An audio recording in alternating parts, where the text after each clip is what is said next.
I've handled many cases in my career: abandoned houses, rural villages, forgotten hospitals.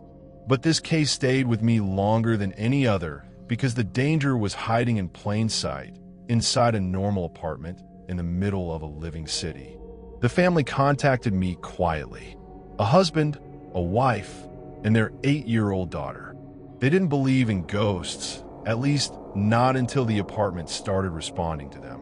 It began with small things: doors closing on their own, footsteps at night, the feeling of being watched.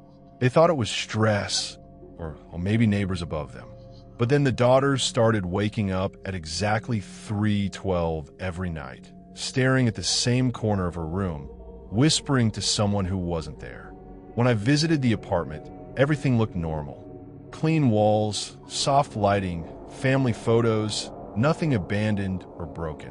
But the air felt heavy, like the room was holding its breath. As soon as I stepped inside the child's bedroom, my chest tightened. The temperature dropped sharply, and my equipment began reacting without explanation. But the most disturbing part wasn't the readings. It was the silence. A thick, unnatural silence that didn't belong in a home.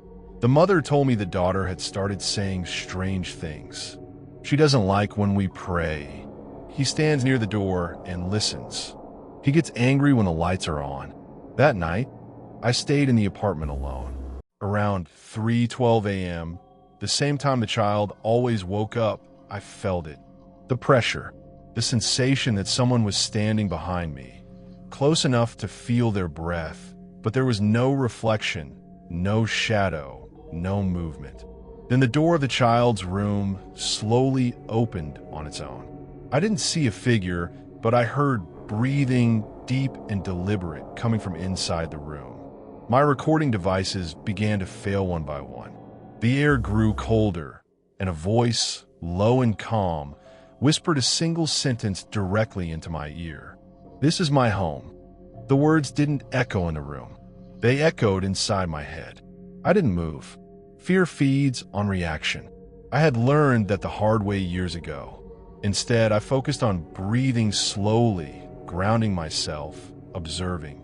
The door to the child's room began to close. Not slammed, not pushed. It moved slowly, carefully, like something intelligent was making a decision.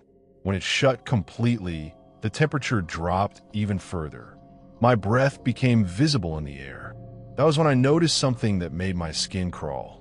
The family photos on the hallway wall were tilted. All of them. And in every single photo, the daughter's face was scratched. Not ripped, not torn, scratched, as if someone had dragged something sharp across her image repeatedly. Then I heard footsteps inside the child's room.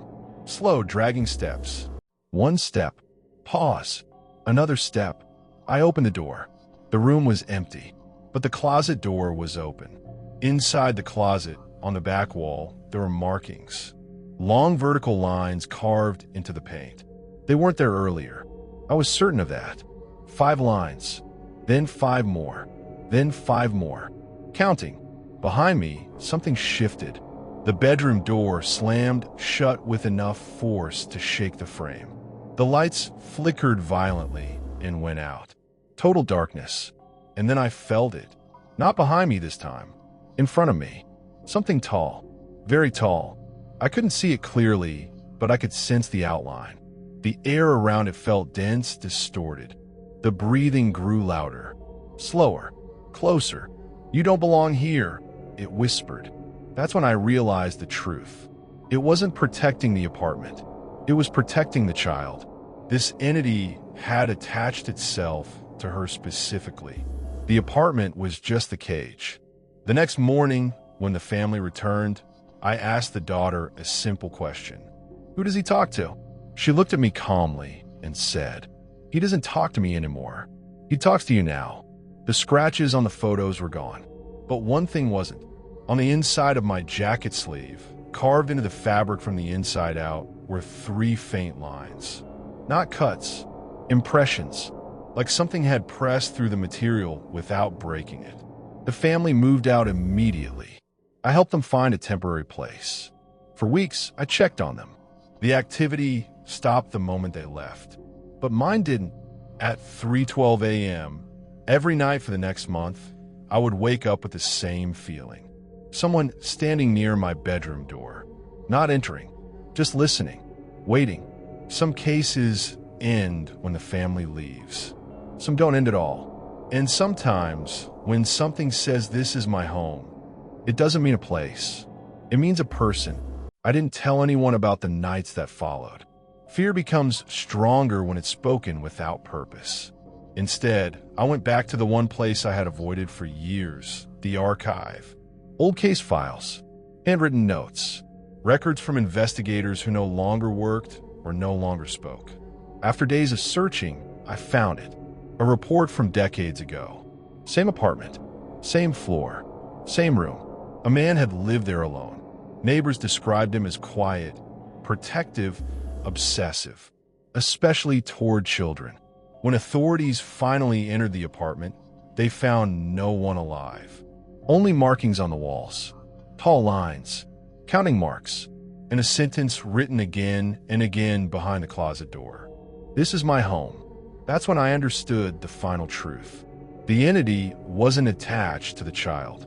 It was attracted to protection without love, control without care, presence without mercy. It didn't follow people. It waited for them. That night, at exactly 3:12 a.m., I didn't wake up in fear. I sat up, turned on the light, and spoke out loud. You don't own anything anymore. The air felt heavy for a moment, then lighter. No footsteps, no breathing, no pressure. Since that night, the presence stopped. The apartment was sealed permanently months later.